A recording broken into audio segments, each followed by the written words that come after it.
Hey friends, I am here with another video full of financial freedom tips. I'm Dr. Lakeisha Simmons, and I'm so happy to share information with you about how you can early retire or just become financially independent. So, today's question is for Dear Dr. Keisha. My budget is so tight. How can I retire early? How much money do I actually need? Let's get started. All right, now I get this question all the time. My budget is so tight, everything's so expensive. How is it possible to retire early? I'm not thinking about it because everything's just so expensive. It's just impossible for me. Or I'm embarrassed to even think about my money. I just don't even want to think about it. And so, whatever category you're in, whatever boat you're in, I want you to know that it is possible for you. Now, I'm not saying it's going to happen overnight. So you're not going to retire next year or in 2 years. Maybe you could, but I don't want you to count yourself out, because even if instead of retiring at 62 or 65, you retire at 55 or 58, hey, that shaves some working years off, right? So I want you to know that it's possible. You just have to create a plan. So that's what I want to talk to you about today. I've got 3 tips for you. The first one is you've got to document and assess your starting point. I know this sounds boring because you thought I was going to say go invest in the stock market. Not yet, because you have to know how much money you have to even invest. You may have debt to pay off first. You may need an emergency fund first. So there's education that has to take place, and there are other things that need to be in place before you just start putting money into the stock market. So you're going to assess your current budget. I really hope that you have something that automatically calculates your ending point for you, or your balance. If you don't, grab mine. It's free. I call it my budget bestie because it knows everything about me. It knows what I value. It knows what I like. It knows what I don't like, because that's what I spend my money on. And you need a budget that is tailored to your life. So this is a spreadsheet. It's actually a Google Doc, and it has all the formulas already in it for you, whether you pay monthly or bi-monthly. You've got everything you need in it. There's space for you to add additional categories that I may not have thought of, but it is a great starting point. I've always charged for it, but now I'm giving it away for free. So make sure that you grab that. All right. So once you do that, you can assess your starting point. So here's some questions to ask yourself. How do I feel about my current financial situation? Are you happy about it? Do you feel a little embarrassed? How do you feel? Let's use that as a starting point of creating our plan. Have you been making progress towards your goals or away from your goals, right? So here's one of my tips. Write out your goals. Do you want to retire at 50? Do you want to retire at 40? Do you have some debt you want to pay off? You may want to pay off debt and invest at the same time. That's totally possible. All right. So there's a method to it, obviously. And we talk about that in the Wealthy Achiever VIP 4-week program, which I'm so excited about. But, it's possible. That's my whole point. But if you don't even write down what your goal is, how can you reach it? All right, so let's keep going. So that's step 1, assessing your current situation, getting on a really good budget. Step 2 is time to marry your 401k. Don't you just love the names I have for these? Marry your 401k. Why? Why would you do that? Well, because your 401k is tax deferred. And entrepreneurs, you have options too, okay? You have a solo 401k. But basically, it helps to reduce your taxable income in that year so that you bring more money home. But remember, the purpose of bringing more money home is to either pay off debt or invest so that your money makes money. That's the point we have to get to. You don't want to always be working for the next dollar. You need that dollar to be working for you. All right, so when you marry your 401k, you can invest in the stock market through your employer's tax deferred account. There are other options like a 457B that's called deferred compensation. There are just so many of these things. So that's why I teach a full course, a complete financial freedom course, to just help you through everything. You can do that on your own, or if you want someone to walk through everything with you and meet with you once a week, you can do that in my group coaching. I'm not doing any one-on-one coaching anymore like I used to. I'm really going to focus in on this group coaching because I think I can help you better with a longer term plan than just a one-off meeting.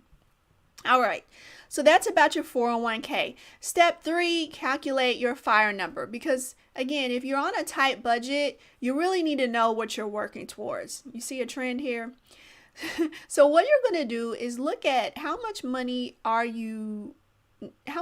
you need to live on? That's important to note. And the only way you're going to know that is to really look at your budget, print out your checking statements, credit card statements, and analyze each and every entry, every transaction. Did you want to spend that money? Was it an emergency that you didn't have an emergency fund? You had to put on a debt? Or were there things on there you're like, I wasted a lot of money eating out this month, or I wasted a lot of money doing XYZ. Think about those things because that could help loosen up your budget.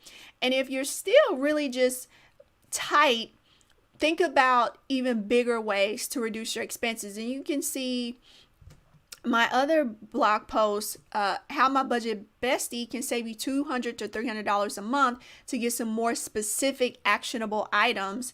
And of course, inside the course, I have a ton of ways that I was able to reduce my expenses and live on less than $40,000 a year, even with 2 children. All right, so things like my mobile phone bill. I mean, just some things you just hadn't even thought about. All right, that I've already assessed for you. So, how much money do you need to retire? Let's say you need $40,000 a year. We're not considering taxes at this point, okay? So we'll talk about taxes later. But let's say you need $40,000, all right? If you have $40,000, I want you to multiply that by 25. This is something called the Trinity study, where we determine that if you take 4% of your nest egg and live on that, if that's adequate for you, then that nest egg, depending on your allocation of risk, could last you 30 years or more. So if you need $40,000 a year, multiply that by 25, that gets you $1 million. If you take 4% of that $1 million, that's $40,000 a year. Since the stock market on average makes 6% to 7% a year, guess what? You're taking 4%, not the 6 or 7, so that's giving you a nice little buffer in there. And some years the stock market is up more, some years it's down more. One way or the other, over time, it still kind of averages out after inflation to around 6 or 7%.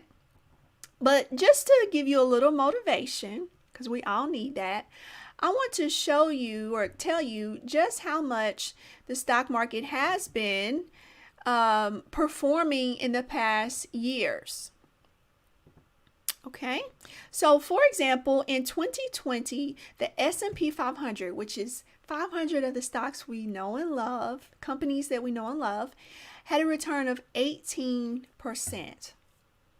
18%. Where are you going to go to get 18% in a year? Now, obviously, that was one year, not every year. The year before that, 2019, the S&P 500 had returns of 31%. So that means on January 1st, whatever your balance was, by the time December 31st rolled around, your balance had increased 31%. That's pretty good, right? But guess what? In 2018, it was actually negative. It was down 4.4%. And if you go down history, you'll run into years where we had substantial reduction in growth in the stock market as well. So there are years that it's up and there are years that it's down. There are days that it's up and there are days that it's down. That's just a part of it. But this complete financial freedom plan that we're discussing is not day trading. So we're not looking at the day-to-day. We're looking at a longer term plan to get you where you need to be. All right. So those are your 3 steps to help you determine how much money you need to retire, even on a tight budget. So again, that first, looking at your budget, cutting those expenses. 2, looking at those tax deferred accounts. Do not sleep on your 401k at work. That is one of the easiest and best ways to quickly get some money into the stock market and let that money start to grow over time without even thinking about it. And 3rd is calculating how much money you actually do need. And once you've maxed out your accounts at work, or maybe even before, if you choose, you can open a brokerage account and start investing there. And I teach you all about what I did and how I retired at 41 from a full-time job, even though my whole working career over 19 years, my average salary a year was $77,000. That was my average. So I had years that I had more and I had years that I had way less. But even through that, I was able to become financially independent. So you just have to get started. So what are you waiting for? Go to LaKeishaSimmons.com and sign up for a course. Chat soon.